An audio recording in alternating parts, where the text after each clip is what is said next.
Good morning, children. We are discussing about new kings and kingdoms. That already we discussed about uh, Gujarat Pradikharas in Rajasthan, Rashtrakutas in Deccan, and Palas in Bengal, and how these dynasties emerged in the 7th century to 12th century, how they become very powerful, and how they established their kingdoms in the different part of the subcontinent. Okay, this we discuss, and now today we can discuss about the Cholas, who have become in that period very powerful in the 9th century and established their kingdoms nearby the river Kaveri and inside the Kaveri Delta.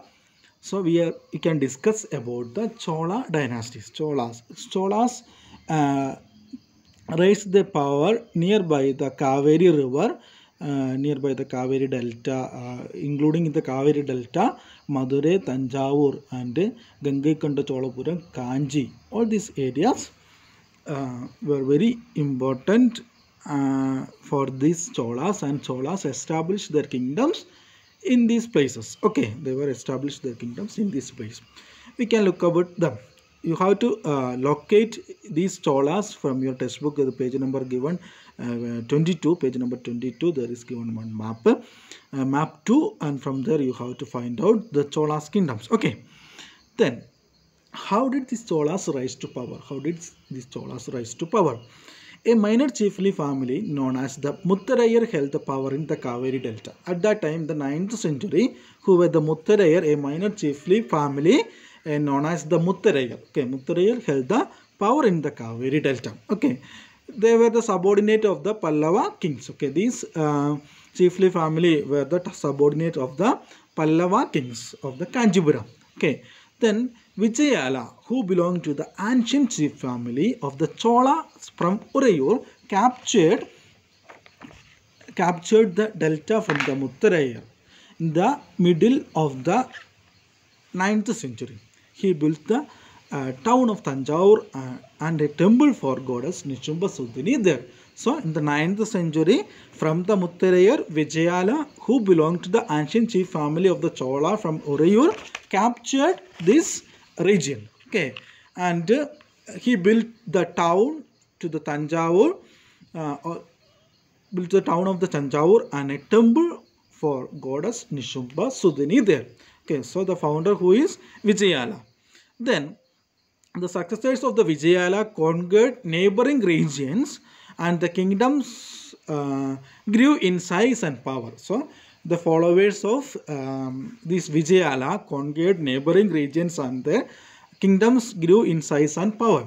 The Pandyan and the Pallava territories to the south and the north were made part of this country. Okay, the Pandyas regions also, and the Pallava regions. Okay, Kanji and Gangavadi, all these areas, the Pallava regions, all these regions also conquered. These Vijayala's successors conquered and joined to their kingdoms. Then the Rajaraja first, considered the most powerful ruler, become king in 985 and expanded control over most of these areas. Who then the Rajaraja first considered the most powerful Chola ruler. Okay, then he established in 985 AD and expanded the control over most of these areas.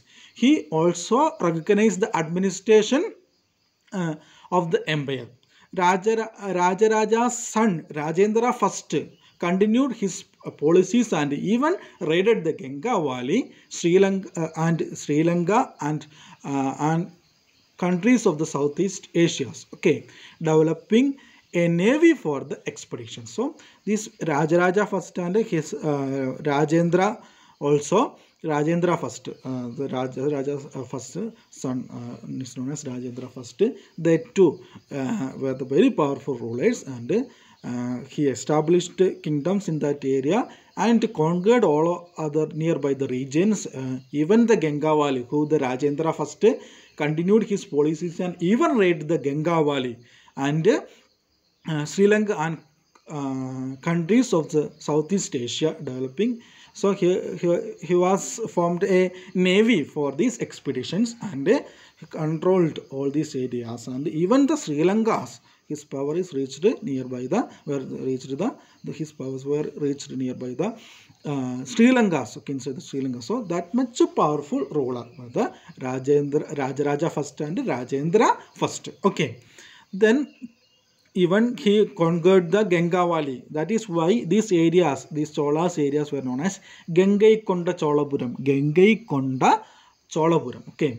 Why these areas were known as Gangaikonda Cholapuram? Because this Rajendra first conquered the Ganga Valley, and he brought the water from the Ganga and filled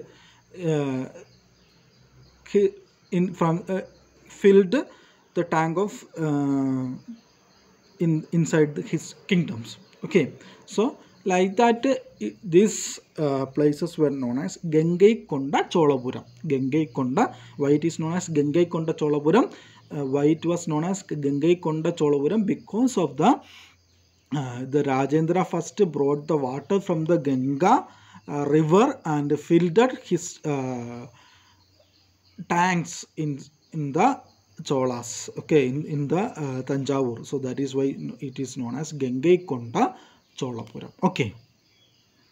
Then the splendid temples and bronze sculpture.